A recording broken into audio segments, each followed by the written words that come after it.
പ്രിയപ്പെട്ട സഹോദരങ്ങളെ, 3 നോമ്പ് നമുക്ക് വളരെ പ്രധാനപ്പെട്ട ദിവസങ്ങളാണ്.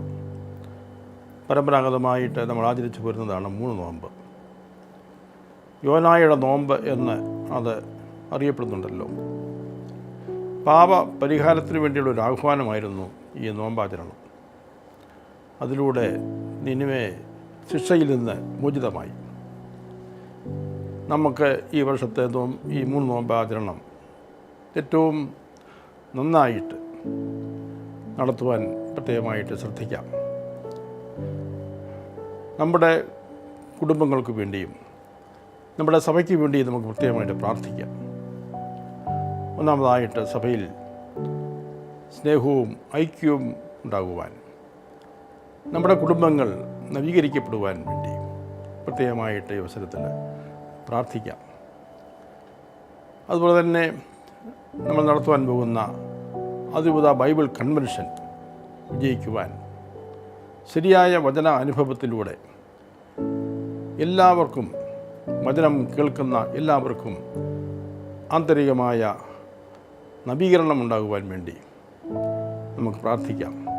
എല്ലാവരും പാപ വിമുക്തരായി ദൈവത്തിൻ്റെ മക്കളായി രൂപപ്പെടുവാൻ തീർച്ചയായിട്ടും ശരിയായ നോമ്പാചരണം സഹായിക്കും.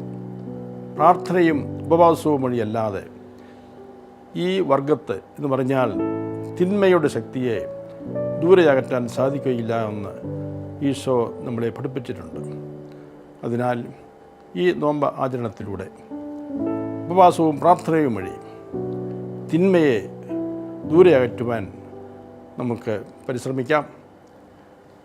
പഞ്ചവത്സര അജപാലന പദ്ധതിയുടെ സമാപനം കുറിക്കുകയാണ് ഈ അവസരത്തിൽ.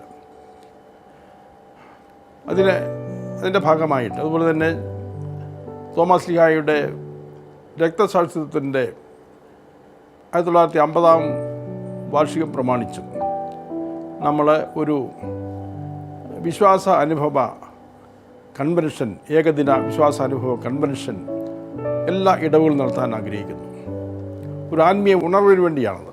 അത് നമ്മുടെ എല്ലാ ഇടവുകളിലും ഏറ്റവും കാര്യക്ഷമതയോടെ നടത്തുവാൻ പ്രത്യേകമായിട്ട് ശ്രദ്ധിക്കണം.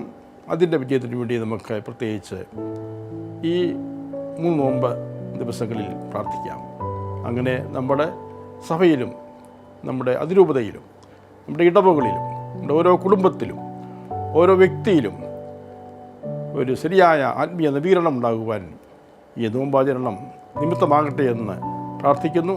എല്ലാവരുടെയും ആത്മാർത്ഥമായ സഹകരണം ഞാൻ പ്രതീക്ഷിക്കുന്നു.